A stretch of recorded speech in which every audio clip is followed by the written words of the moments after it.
தேவ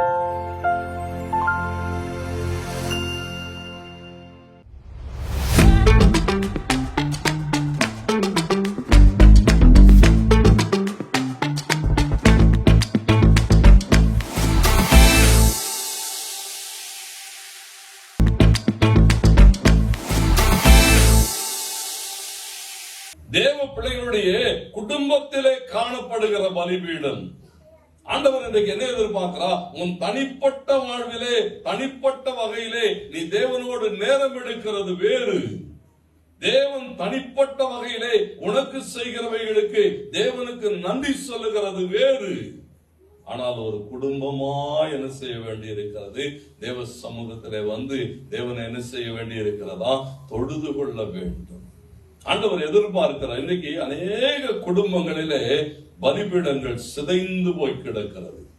குடும்பமா உட்கார்ந்து தேவன் எங்களுக்கு இவைகள் எல்லாம் செய்திருக்கிறார் என்று தேவனுக்கு நன்றி சொல்லுகிறதான குடும்பங்கள் குறைவுபட்டு இருக்கிறது. இன்னும் அநேக குடும்பங்களிலே அப்படி ஒரு பலிபீடங்களே இல்லை. சில குடும்பங்களிலே பலிபீடங்கள் இருக்கிறது. எப்போதாவது அங்க என்ன செய்யப்படும் சொன்னா பலி செலுத்தப்படும்.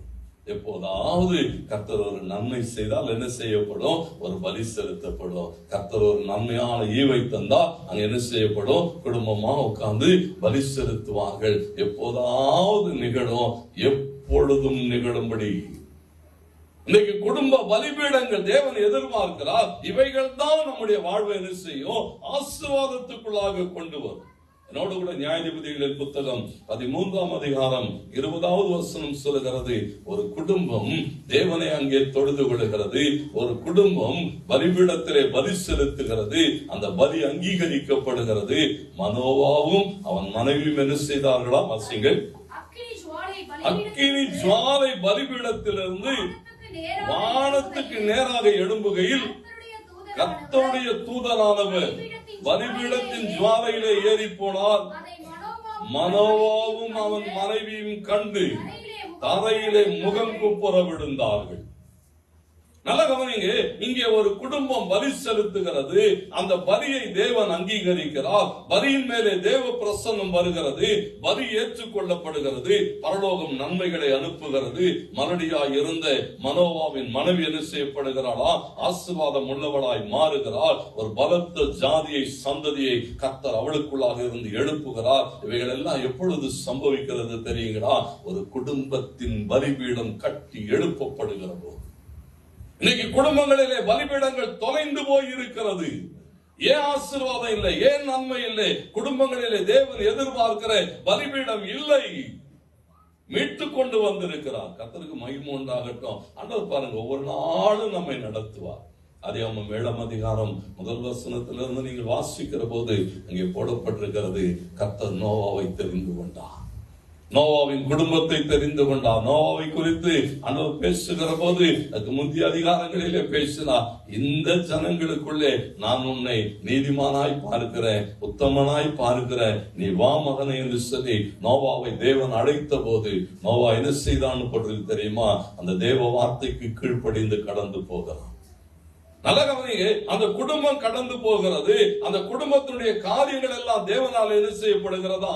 நடத்தப்படுகிற போது பிரமாணங்கள் நோவாவுக்கு கொடுக்கப்படுகிறது. பிரமாணத்தின்படி நோவா என்ன செய்கிறானா?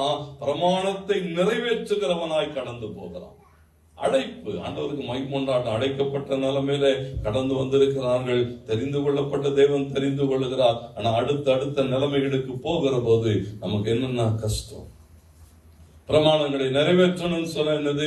ஞானஸ்தானம் எடுக்கணும்னா கஷ்டம். ஆண்டவருக்கான காரியங்களை செய்யணும்னா கஷ்டம். கர்த்தருக்கு மகிமை உண்டாகட்டும். பாருங்க, நோவா அவனும் அவன் குடும்பமும் என்ன செய்யறாங்களா? ஒரே நேரத்துல குடும்பமா ஞானஸ்தானம் எடுக்கிறான். எப்படி எடுக்கிறானா? வேதம் சொல்லுகிறது, அவர்கள் இருந்த பேழையின் கீழ் முழுவதும் பெருவெள்ளத்தினாலே நிறைந்திருந்தது. மேலே இருந்து பெருமழை பொழிந்து கொண்டிருந்தது. ஆக மொத்தம் சொன்னா முழு குடும்பமே தண்ணீருக்கூடாக கடந்து வந்து கரையேறினது. இது ஒரு ஞானஸ்தானத்தின் அனுபவங்கள்.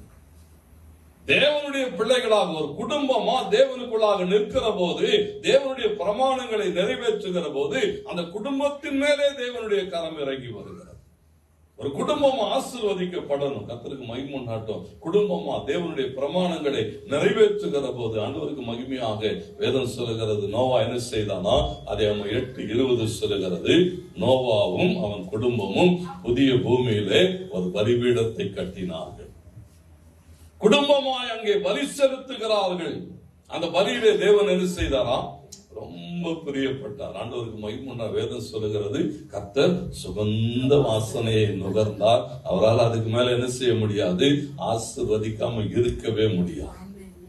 நோவாவோடு கூட பேசும்போது பாருங்க, அதுக்கு பிந்திய வசனங்கள்லாம் சொல்லுகிறது, ஆண்டவர் சொன்னா, உன்னோடு கூட ஒரு வானவில் உடன்படிக்கை செய்கிறேன், நான் கூட இருப்பேன், நான் உன்னை ஆசீர்வதிப்பேன், சகலவற்றையும் ஆண்டுகள், சகலவற்றையும் ஒரு பூமியை முழுவதுமாய் உண்டாக்கி ஒரு குடும்பத்தின் கையிலே கொடுத்தார். ஏன் தெரியுங்களா, எங்க குடும்பமாய் தேவனை தொழுது கொள்ளுகிற போது கர்த்தர் எல்லா நன்மைகளை அருளிச் செய்வார்.